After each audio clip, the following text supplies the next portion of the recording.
자, 우리 하나님 말씀 함께 보도록 합니다. 사무엘상 10장 17절로부터 24절까지 말씀입니다.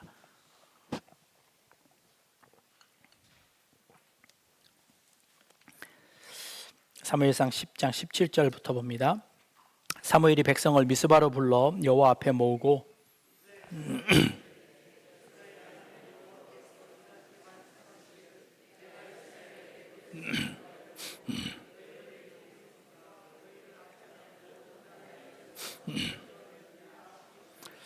너희는 너희를 모든 재난과 고통 중에서 친히 구원하여 내신 너희의 하나님을 오늘 버리고 이르기를 우리 위에 왕을 세우라 하는도다.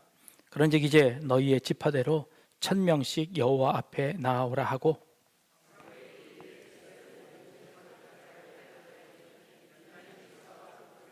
베냐민 지파를 그들의 가족별로 가까이 오게 하였더니 마드리의 가족이 뽑혔고 그 중에서 기스의 아들 사울이 뽑혔으나 그를 찾아도 찾지 못한지라.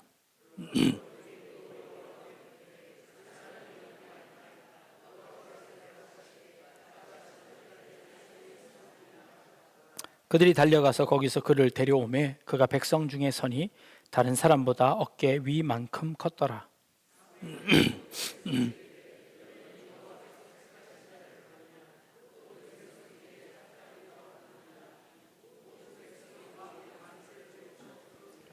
아멘.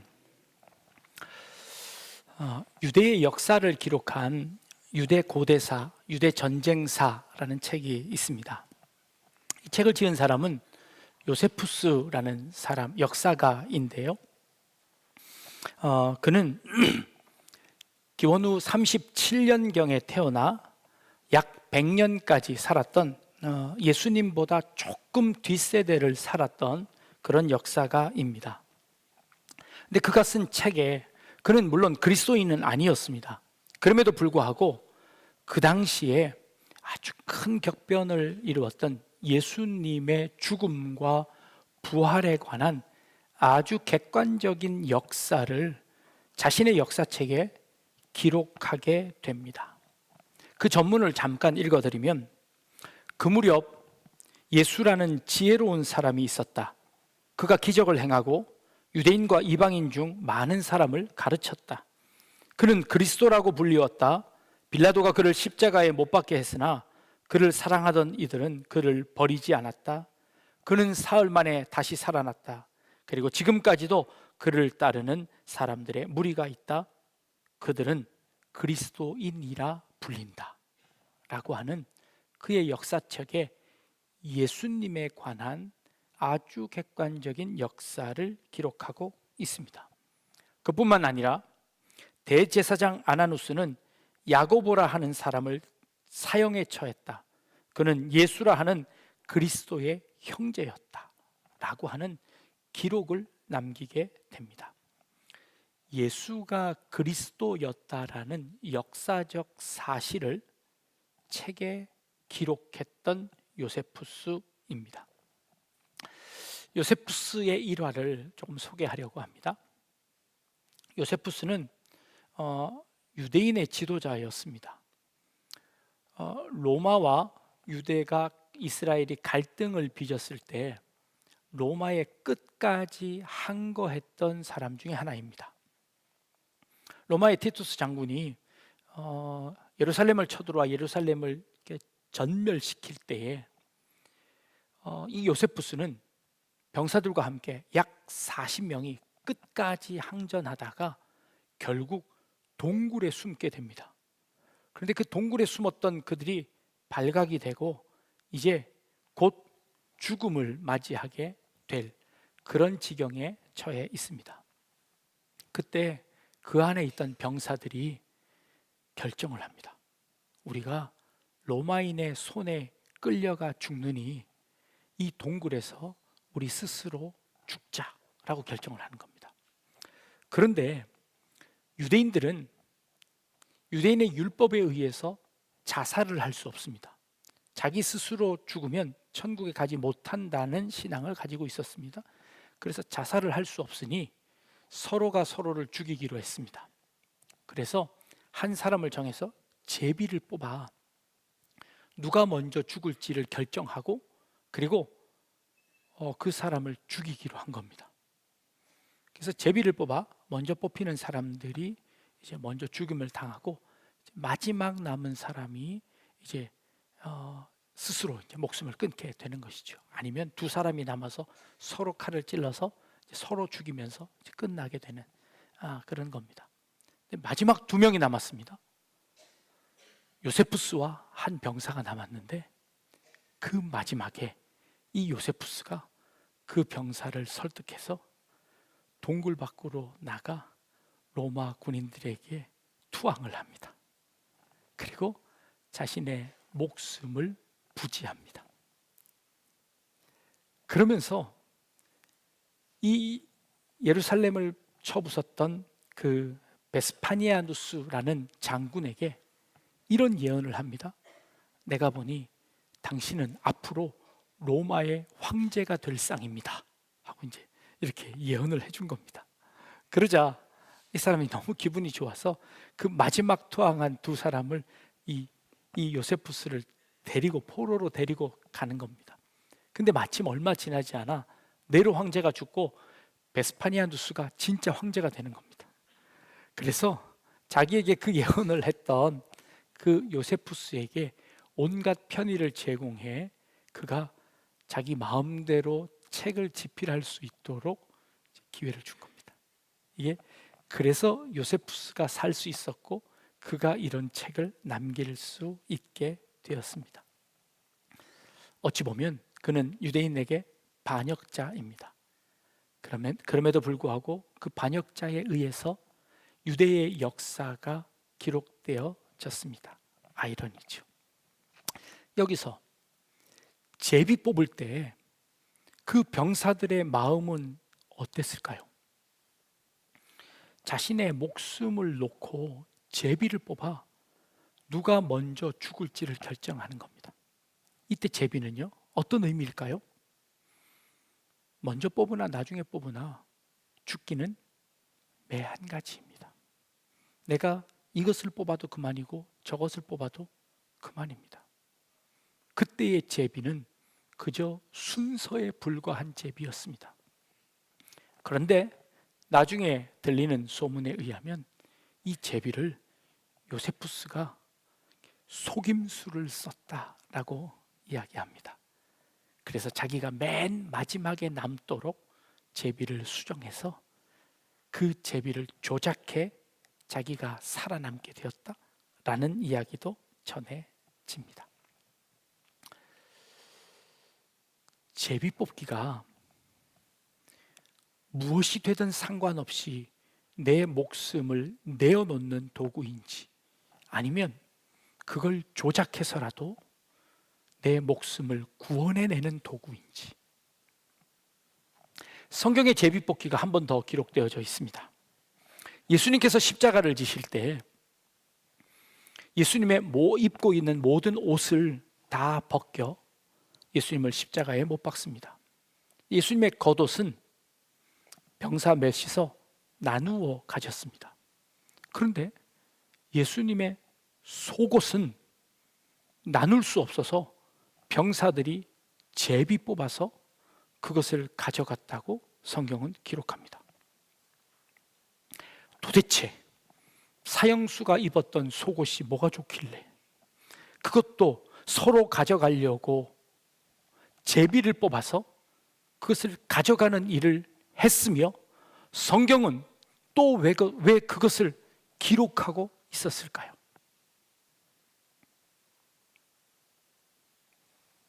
성경은 예수님이 입으셨던 그 속옷에 대한 조금 더 설명을 줍니다. 그 속옷은 한 실로 한 천으로 덧대지 아니하고 한 번에 짠 옷이라고 기록하고 있습니다. 왜 그것을 성경은 유독 기록하고 있냐 하면 구약 성경에 제사장의 옷을 제작하는 방법을 열거하고 있습니다.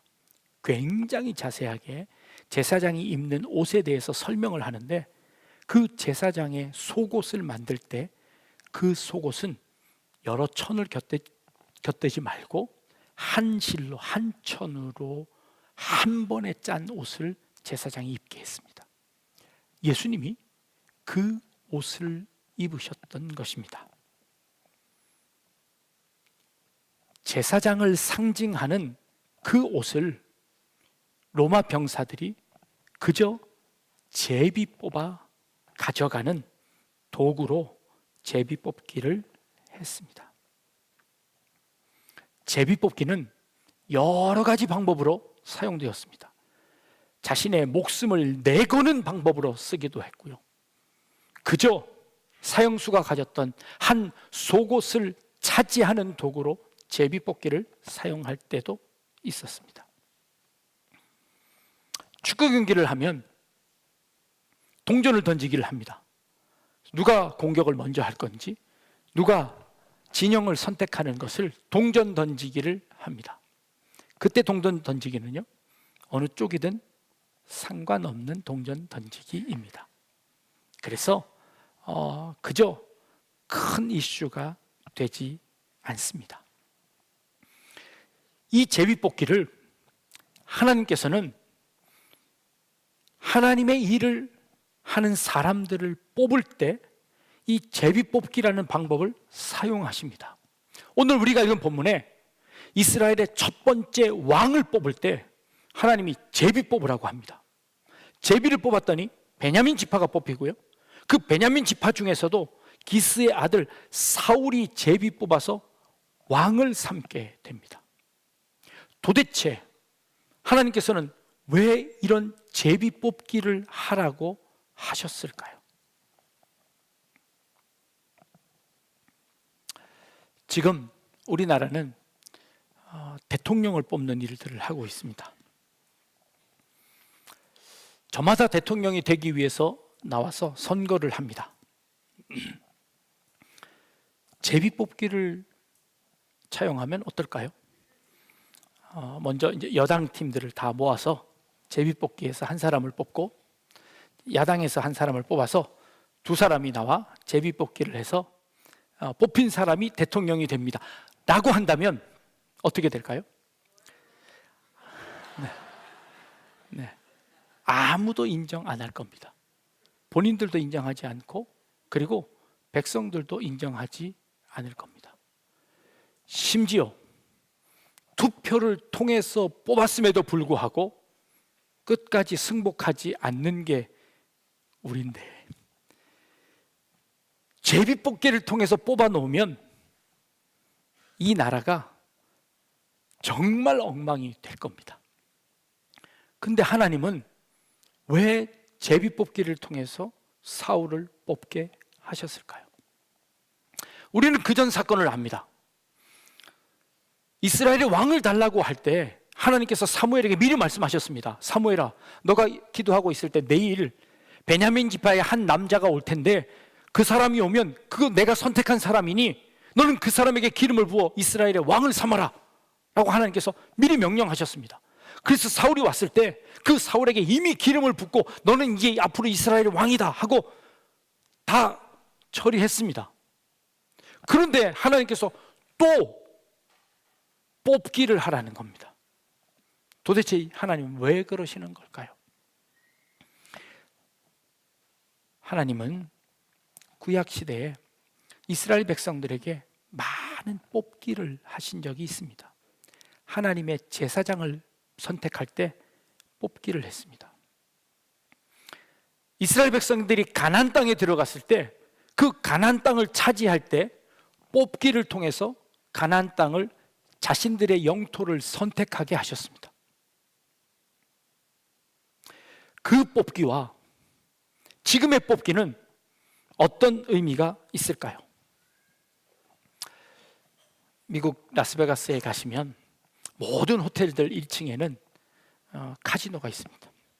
그 카지노 중에 솔직히 고백해서 제가 한번 해본 게 있는데 그 중에 이제 룰렛이라는 게 있는데요, 숫자가 여러 쓰여 있는 그 가운데 이렇게 공을 던집니다.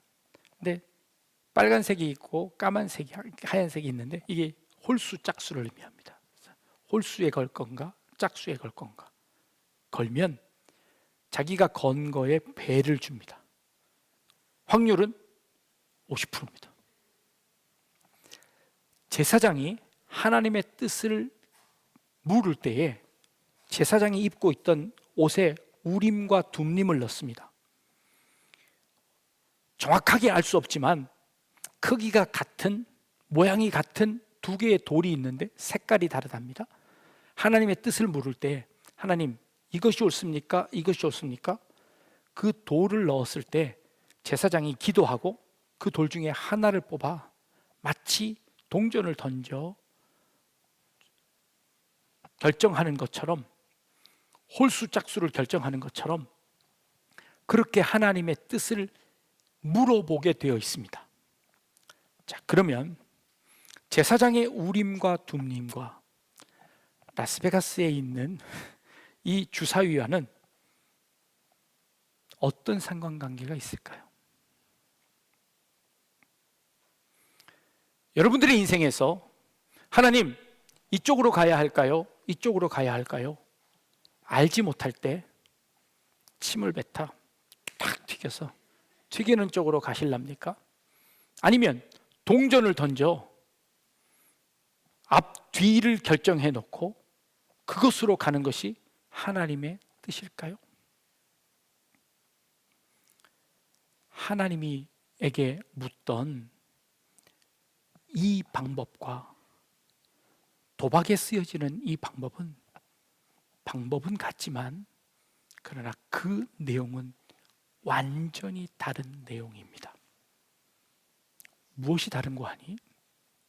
하나님에게 물을 때, 우림과 둠림을 물을 때는 하나님께서 나에게 오른쪽 길을 주시든 왼쪽 길을 주시든 어느 길이든 상관없이 나는 순종하며 가겠습니다 라는 다짐하에 하나님의 뜻을 묻습니다. 하나님이 가라고 하면 가고 서라고 하면 서는 것, 이거 믿음입니다. 이거 신앙입니다.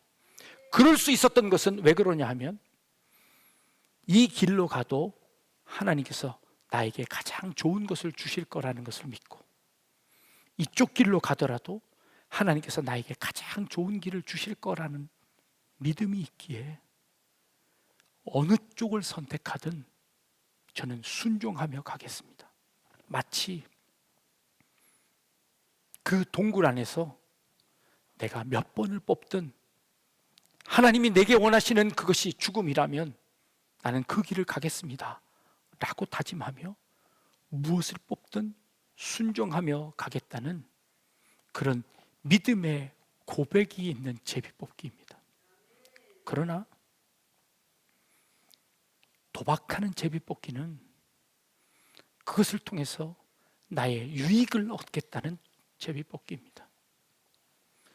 선거를 통해서도 승복하지 않는 우리들의 마음입니다. 그런데 제비뽑기를 통해서 어느 누구도 승복하지 않을 그 제비뽑기는 사용할 수 없습니다. 그러나 교회는 가능합니다. 그러나 하나님의 저는 가능합니다. 하나님, 누구를 지명하시든 누구를 시키시든 그것이 우리에게 좋은 길이든 영광의 길이든 고난의 길이든 내가 그 길을 감당할 수 있습니다 라고 고백하는 사람만이 하나님의 제비를 뽑을 수 있습니다. 그 제비를 뽑은 사람은 그 길을 가는 겁니다. 우리 인생에서, 우리의 삶에서 우리는 늘 제비를 뽑습니다. 하나님, 어느 길을 가야 할까요? 알 수 없습니다. 기도합니다. 기도하면 하나님이 이쪽으로 가라고 가르치시던가요? 아니요, 그렇지 않습니다. 우리는 우리의 기도의 맨 마지막은 무엇입니까? 나의 원대로 마옵시고 아버지의 원대로 하옵소서.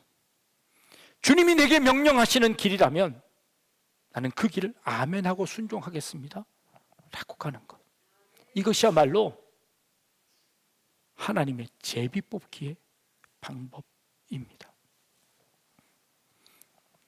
제비를 뽑았더니 사울이 뽑혔습니다. 아니, 그 전에 사울을 이미 기름 부었습니다. 그러나 사울은 왕의 사명을 감당할 마음이 없었습니다. 그런 사울을 다시 한번 제비 뽑아 확인시켜 줍니다. 그럼에도 불구하고 사울은 그 일을 감당할 수 없었습니다. 그리고 제비 뽑아서 사울을 세웠으나 백성들은 사울을 인정하지 않았습니다. 마지못해 박수치며 만세를 불렀지만 어떤 사람도 사울을 왕으로 대접하지 않았습니다. 하나님의 뜻을 거부합니다. 하나님이 그들의 왕입니다. 그런데 그 하나님을 왕으로 섬기지 않자 하나님께서 다른 왕을 주시겠다고 합니다. 근데 그 왕이 마음에 안 듭니다. 그래서 그 왕도 시큰둥하게 받습니다. 이게 우리의 마음입니다. 어려움 가운데 있습니다. 하나님, 기도합니다. 근데 그 기도가 내 마음대로 들어지지 않으면 그게 기도의 응답이라고 인정하지 않습니다. 내 뜻대로 될 때까지 기도합니다. 그건 제비뽑기인가요? 그리고 어쩌다가 내가 선택한 그 일 잘 되면 운이고 안 되면 내가 꽝 뽑았구나. 우리 인생에 꽝은 없습니다. 여러분들의 인생 가운데 꽝은 없습니다. 하나님이 우리에게 가장 좋은 것을 주시기 때문입니다. 가끔 어렵고 힘들 때가 있습니다. 그때는 어렵다고 힘들다고 하나님 앞에 하소연할 수 있습니다. 왜냐하면 아플 때 먹는 약 중에 쓴 약이 있습니다. 그 약 먹으면서 되게 쓰네, 그럴 수 있습니다. 그러나 그건 좋은 약이라고 우리는 압니다. 그러기에 그 쓴 약을 먹습니다. 우리 인생에 하나님이 가끔 우리에게 쓴 약을 주시기도 합니다. 그러나 그것은 내가 뽑기를 잘못한 것이 아니라 하나님께서 내게 그 약을 통해서 더 좋은 길을 준비하시기 위해서입니다. 예수님께서 십자가를 지신 것은 뽑기를 잘못한 것이 아니라 하나님의 그 뜻에 순종하며 죽기까지 복종하심으로 그 일을 이루어내셨습니다. 그리고 부활하셨습니다. 우리에게 주어진 삶이라면, 우리에게 주어진 십자가라면, 우리에게 주어진 사명이라면 그 사명 거부하고 내가 뽑기 잘못했구나 라고 돌아가는 것이 아니라 기도하며 순종하며 감당하면 그 가운데 부활의 영광이, 소망이 우리에게 있는 줄 압니다. 여러분들의 인생 가운데 꽝은 아무도 없습니다. 여러분들의 인생 가운데 잘못 뽑은 뽑기는 없습니다. 가장 좋은 길로, 아니 우리가 무엇을 뽑든지 그것과 상관없이 하나님은 우리에게 좋은 것을 허락하십니다. 그러기에 우리에게 주어진 그 길 늘 감사하며 기쁨으로 그 사명 감당하며 나아가는 저와 여러분 되실 수 있기를 주님의 이름으로 축복합니다. 기도하겠습니다.